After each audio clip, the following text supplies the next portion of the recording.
Titania Jordan is the Chief Marketing Officer and Chief Parent Officer of Bark Technologies, an online safety company that helps keep kids safe online and in real life. A renowned thought leader on digital parenting, Titania has contributed to pieces in the Wall Street Journal, Forbes, Huffington Post, Fox Business, Daily Mail, USA Today, Vogue, and more. Her first book, Parenting in a Tech World, was published in 2020 and quickly became a bestseller on Amazon. Titania was also featured in the 2020 documentary Childhood 2.0. She also frequently appears as subject matter expert on nationally broadcasted programs such as Today Show, Steve Harvey, The Doctors, CBS This Morning, Good Morning America, Fox News, Sirius XM Radio, and CNBC. Thank you so much, Titania, for speaking with me. Thank you for having me. So, my first question has to do with big tech, which I Mm, know you guys work with a lot when it comes to BART. Steve Jobs, who spearheaded the advent of both the iPad and the iPhone, famously didn't allow his kids to use these very devices. And other Silicon Valley execs limit their children's contact with tech as well, including their sending their kids to tech-free schools such as Waldorf schools. So why do you think leaders in big tech limit their own products for their kids? because they know the ramifications of children spending too much time in front of a screen and too much time in front of a screen when they're consuming content that isn't uplifting, educational, positive, truly connective. Yeah, absolutely. So back to Bark for a second. You guys see all the data, you have access to what kids and teens are on. So can you break down what are the most popular apps for kids and teens, and what are the health and safety concerns for each platform? Sure. So it's no secret that children are on Snapchat and Instagram. They're not on Facebook, which owns Instagram. They are on Discord. They're on TikTok, and they're on Steam. Um, some kids are on Kick, which is a horrible app. If you know that your child has downloaded it or request to download it, just say no and please have them delete it. It's a terrible, terrible cesspool of an app. So yeah, it's the obvious ones: TikTok, Snapchat, Instagram, Discord, and they all have pros and cons. I would say of all of those apps listed outside of Kick, which is just the worst, Snapchat's probably the most concerning. You got to think about the premise of it, right? It was created to send nudes that disappear. And with a company and a history and an ethos of that, now there's a bunch of children on it. And Snapchat evolved to include things like Snap Maps, which show your child's real time location to anybody that they're connected to. Snapchat also has built-in My AI tool now that essentially is trying to be like a friend and that gives advice to your child without any adult input or parental consent. And it can mislead them. Snapchat has been known to be a place where drugs and even humans have been sold. Children have had drugs delivered to their home just like a pizza, and unfortunately, those drugs had fentanyl in them, and their children died. Mhm. Um, Bullying is rampant. Graphic sexual content is rampant. Pedophiles uh, using the platform to extort children and kidnap them in some cases. Like the list goes on and on and on. Can your child be on Snapchat and be okay? Yes. It is not, a death sentence, but it is very, very risky. And you at least need to know that these things could happen and talk to your kid about them. Mhm. Yeah, and I know that Bark, even though you mentioned the disappearing nature of the content, which I don't think parents really understand what that Yeah. means, but Bark can recognize these things even though the content's disappearing, right? Yeah. So Snapchat is nuanced, but with our smartphone. So Bark launched a smartphone a little over a year ago because, kids are getting smartphones at crazy rates, younger and younger. And the smartphones that kids were getting just weren't very safe. They were either brand new or hand me down iPhones or Androids in some cases. And it's important to know that Androids are a safer choice for children, much more safe than Apple devices. But the Bark phone is the safest option. Yeah, let me try that again. The Bark phone is the safest option for children, and for many reasons, one of which is that it has the best monitoring of Snapchat. So the Bark phone can monitor Snapchat direct messages, text chat. It can monitor the My AI chat, and it can monitor searches. So if your child, for example, searches Xanax in Snapchat, you would get an alert for drug related content. But if they did that in Snapchat on an iPhone, you wouldn't get an alert because neither Apple nor Snapchat have opted to work directly with Bark to help keep kids safer online. Mm-hmm. Okay. So let's dig into the Bark parent controls a little bit then. So Bark monitors text, social media, and search, right? And that's what keeps the parents informed on those potential mental health and safety issues, because those are the two key things that parents need to watch out for, right? For their kids that are connected. So let's dig into your data a little bit. What does your data say about the types of safety concerns that parents should look at? And what can they do to help their kids manage it? You mentioned a couple of it already when we talked about Snapchat, but if you had to zoom out, like what does the data say? Oh my goodness. I mean, this is like a 7-hour episode. But in 2023, we analyzed more than 5.6 billion data points, messages across text, email, YouTube, over 30 apps and social media platforms. And here's what we found.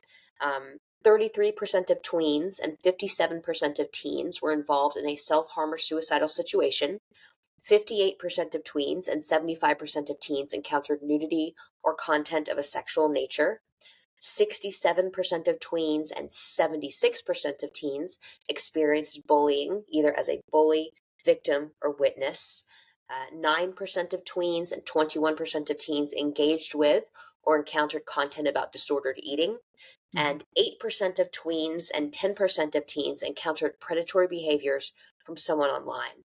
Now, I just went over one, two, three, four, five uh, alert types around the alerts that we send parents, but there's 9 more listed on this annual report, which I'm sure you can link to and share for everybody watching and listening.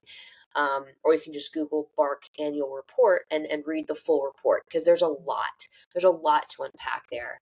Um, Disordered eating year over year got worse for children because we put this report out every single year and we're able to look at the data.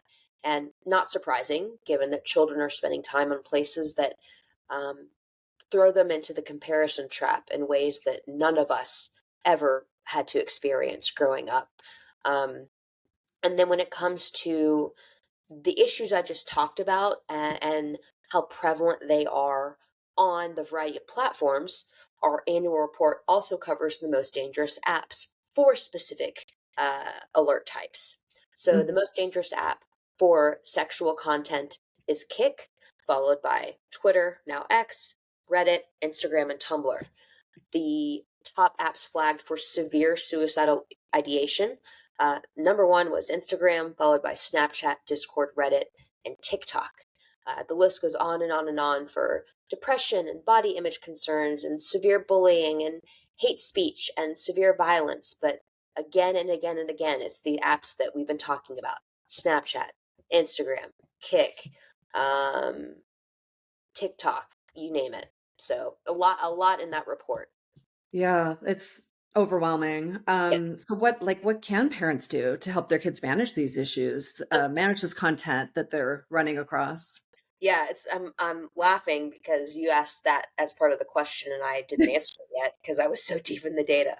So, what can parents do, right? Because we're here to give hope and solutions and not just scream Scary. fire in a room and hope you call the fire department. Um, you can, first of all, just by listening to this and watching this, you are learning, and that's critical. Always be learning, right? Um, and building that relationship with your child, having those meaningful conversations more often than you might think, much younger than you might think, and more candidly, probably, than you might think. So, talking to children about tricky people at a younger age, and then predators as they get older. Is just one example of that. So conversations and relationships and modeling appropriate balance and behavior with the tech, whether it's making sure they see you're taking a screen break, make sure they know that you don't keep your phone beside your bed at night, although I do that and I'm still trying to break that habit.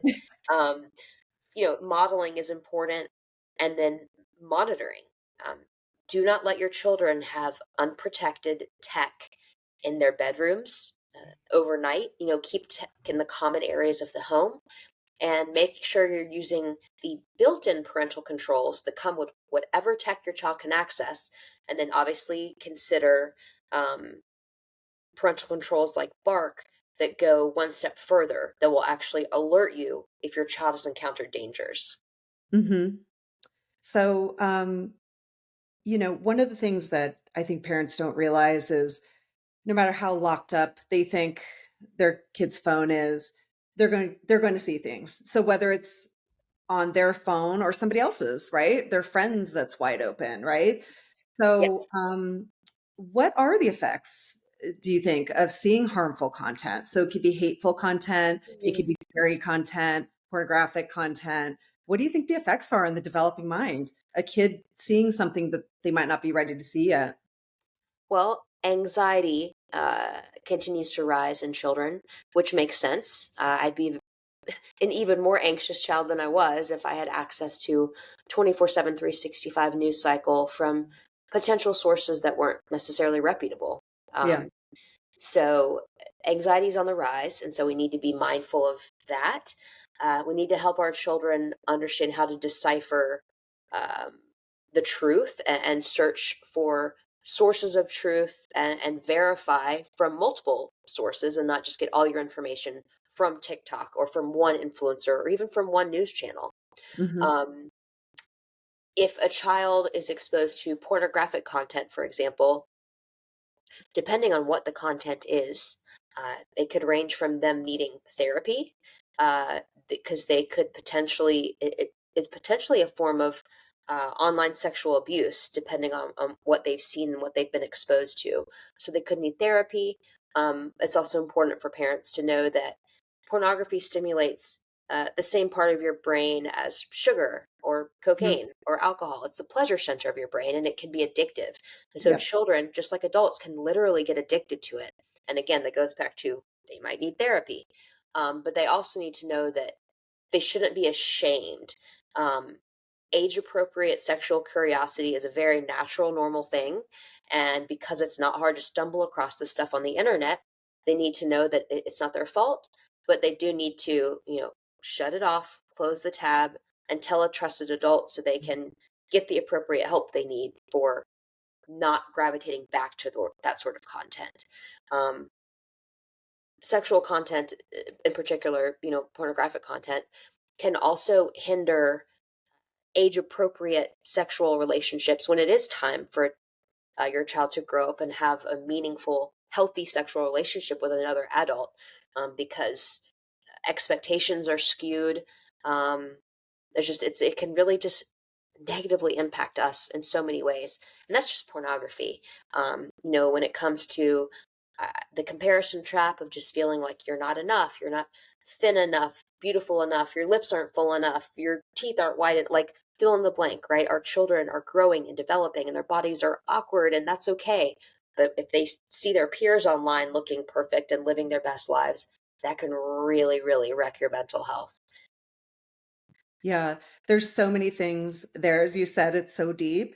Yeah. But I think one thing you said that stood out is comparing it to like when we grew up, right? I mean, there's always been hateful stuff out there. There's always been scary stuff. There's always been this natural curiosity towards porn and things like that. But the difference now is we call it everything's supercharged, right? So not only, it's not just the magazine, right? The Playboy, whatever it is, right? Yeah, that's Now it's wild. this, which is nothing now, right? Now it's the supercharged, highly addictive. I mean, we could dive into porn for an hour as well. Yeah.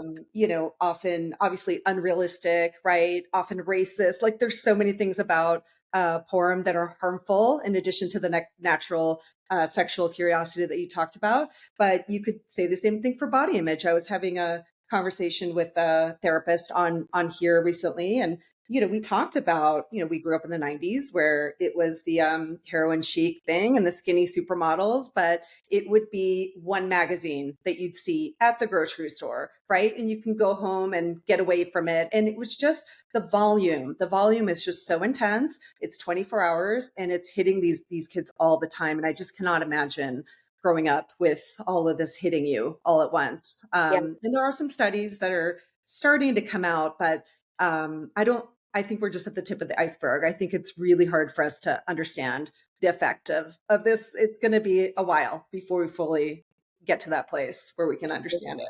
Agreed. So, yeah, Aniko, you use the magazine analogy, and I love that because to that point, let's say we were looking at a Cosmopolitan or a Women's Wear Daily with, Kate Moss, who's, yeah, that's awesome, good for her. We didn't carry that magazine around with us in our pocket and yes, open it up every 30 seconds, every 5 minutes. We looked at yep, it, we shut it, and that was it. We yep, maybe picked it up a couple weeks later and felt bad about ourselves, but then we could put it down again. right, That it's to your point, it is supercharged. It is too much in our children's faces constantly. yeah. Okay, well let's circle back a little bit to these social media companies, big tech. So just recently in January of 2024, the CEOs of some of the companies you mentioned already, Meta, Snap, TikTok, Discord, and X, they went before the Senate Judiciary Committee to testify about the effects of social media on youth mental health and safety, which is what we've been talking about, where really big issues like deaths of children, sadly, and child abuse material were brought to a very high level of public visibility. Do you think these hearings were a tipping point for this issue? I do. Um, it's interesting how much Mark Zuckerberg was in the spotlight and how little Evan Spiegel was. I think that should have been reversed, actually. Um, while there are a lot of children that are harmed on Instagram, more children are harmed on Snapchat, Hmm. and he really should have been grilled more. But it was important for really bringing these issues to the forefront. Any press on this issue is quality, just to shed light. And the fact that there's bipartisan support now for COSA, the Kids Online Safety Act, is critical. But really, until COSA passes or something like it, like Sammy's Law, these platforms can't be held accountable. They can't be Hmm. held liable. And so it's all lip service. And I'm very eager to see what happens. It's one thing for Mark Zuckerberg to turn around and apologize to the families in the audience who have lost children because of social media. It's another thing for those families to be able to get justice and seek restitution, so much so that Facebook, Instagram, etc., pours more money into safety initiatives, right? And I Yeah. don't think it's going to happen until they can be sued. Yeah, absolutely. Um, and just to add to this, I mean, obviously the January hearings was a good public Yeah. awareness aspect to it, but there's the Meta lawsuit, the 42 states attorney generals. And again, they're going after Meta. There's others that they could be going after as well as the Surgeon General's warning, obviously was to me a very significant um, marker in Yeah. this digital wellness pursuit last year. So there does seem to be momentum on this issue. And people do seem to be very, very aware that this is a very big problem in our society. So yeah, I mean, symbolic at this point only, right? Because there's no action, but definitely was a turning point for sure, at least publicly. Agreed. Okay, so let's talk about recommendations. Like let's actually come back to how we can help parents navigate this, because that is the hardest part of this. It's just so complicated. Do you have ages and stages recommendations for kids as it relates to introduction of smartphones and or social media? So before Bark had a smartphone, I was very, very firmly in the camp of wait until 8th for Hmm. a smartphone. Um, and if and when it was time to give your child a smartphone, I would say, please choose Android over iPhone. Now that Bark has a smartphone that can essentially be a dumb phone, it Hmm. can be, smartphone size piece of tech that allows you to text and call mom and dad and let mom and dad track your location. Yep. I think that's actually very great, for younger children to have that ability to do that because it's safe. It's locked down. There's nothing Hmm. else they can do with it. They can't use other apps. They can't use a browser.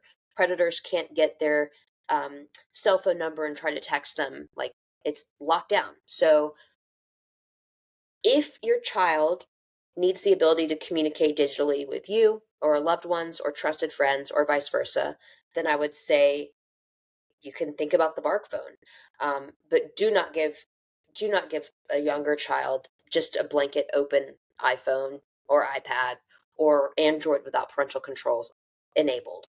And Apple and Google devices come with free built-in parental controls. Um, they're not as good as Bark, but they're something. You should absolutely use them, especially because they're free. Um, when it comes to social media, that's a bit different. Bark can monitor and alert you to issues on social media platforms. Um, but because of the toxic nature of social media, my answer a few years ago was wait until at least 13. Now, honestly, I'm getting closer to wait until at least 16. Hmm. Um, there's just not a lot of good that is coming out of social media and a lot more bad. And it's hard to say, every time I say that, I hesitate because I know I get it. Like, if that's where your friends are, that's where you want to be. If that's where they're making plans, if that's how you communicate and have entertainment and laugh, like, there is definitely a balance, and you don't want your children to be completely excluded or left out. But gosh, there has to be a balance. Please set time limits. Please don't let your children have access to apps if you haven't even spent time on them. Don't let them have everything all at once. If they do want social media, just start with one. Just start with one and maybe give it some time. Ask them too. Like, hey, if I let you have social media, what's the one app you would like to be on out of all of them? So, as my friend Chris McKenna of Protect Young Eyes says, delay is the way. Hmm. Absolutely. Once you go there, it's really, really hard to roll it back. I work with parents, all different ages, but doing the parent eds, once we get to the middle and high school, it becomes really about troubleshooting by Mhm. that point, right? And it's just really, really challenging, not just from the social exclusion that you mentioned, but they're definitely, the more you give, when we ramp that dopamine scale to 100, it's really hard to back it up. And it can actually be, I've talked to therapists that have said that it can actually be dangerous to, let's say, take a device, if it gets to a certain point of dependency. So it's really, really hard, but I've never also heard of anybody say, I wish I would have introduced it sooner. So that's a good point. And Exactly. I've also never heard of anybody dying from social exclusion. It's really hard. My son is in this boat. He's 11. He doesn't have any of it yet. It definitely is painful, but we talk a lot about the things that he is missing. Obviously, he's missing some things that might be good, but he's missing a whole lot more of headaches, right? And we talk about what those things are and what it means. And it's not easy for anyone. It's definitely a painful feeling for both the child and the parent. But yeah, delaying is. I've never heard of anybody regretting the idea of delaying. And then back to your 16 at the soonest for social media, I'm hearing a lot of people resonating with that age. A lot of the experts are saying the same thing, and I mean, to me, it makes a lot of sense. It's as much responsibility, if not more, than driving a car. It's the danger, the responsibility, the maturity between 13, 16 is it's a huge difference. So that Yeah. makes a lot of sense to me. And one more thing, I'm really glad you brought up the iPad, Hmm. because iPad has become a device given to children as young as preschool, if not younger. And I don't think that people realize it's, especially obviously when it's connected to the internet, it's basically like giving them a phone if it's not locked down, right? Those devices are pretty much the same thing. One you can take with you, right? But even iPads you can enable to connect to cell towers, right? So I'm glad you brought that up too as something for parents to look out for. 100%. Okay. So my last question is about AI. It's just such a big buzzword right now, and I think a lot of people are worried about it for good reason. Obviously, it's going to bring good and it's going to bring challenges, but how do you think the rapid deployment of AI that's happening right now is going to affect these safety issues we've been talking about that kids are facing online? Wow. So recently, and it's heartbreaking. We're already dealing with child sexual abuse material being distributed online. Um, that's actual footage of children. But now to have AI generated nude, explicit photos and videos of kids that isn't actually their body; it's just their face thrown on AI generated models is heartbreaking because they still feel shame and embarrassment, and it still impacts their mental and physical health. And so the proliferation of that is really terrifying. And then most recently, um, the fact that people are now using AI to identify the location of a photo is honestly just makes me very angry because you go through the work to try to turn off location services on your photos, but then to have AI do what it does and identify this is probably where this was taken, it just feels like two step forward or one step forward, two steps back, or whatever. You know what I'm saying? It's frustrating. Let's use AI for good. Let's use AI for good. Yeah.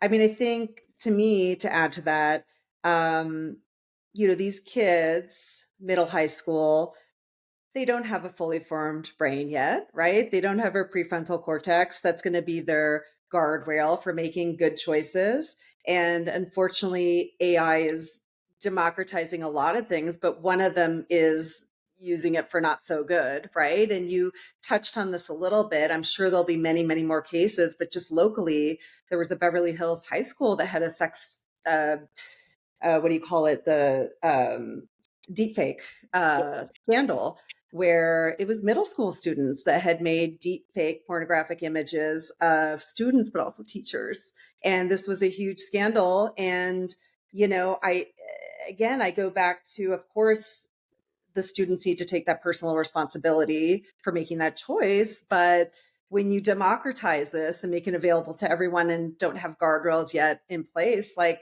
kids are going to mess up online. And this is just kind of allowing for much, much bigger, scarier, deeper potential harms. And I hope they get a hold of it. But as of right now, talk about Wild West. I mean, Wild West times, godlike technology. Basically, it's definitely something parents just need to be aware of, because you don't even have to send a nude anymore. It used to be you had to send somebody a nude of yourself to have sextortion happen to you.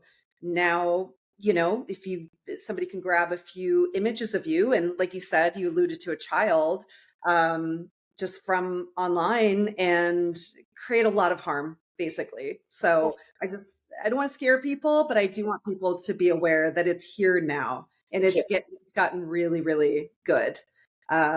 So yeah.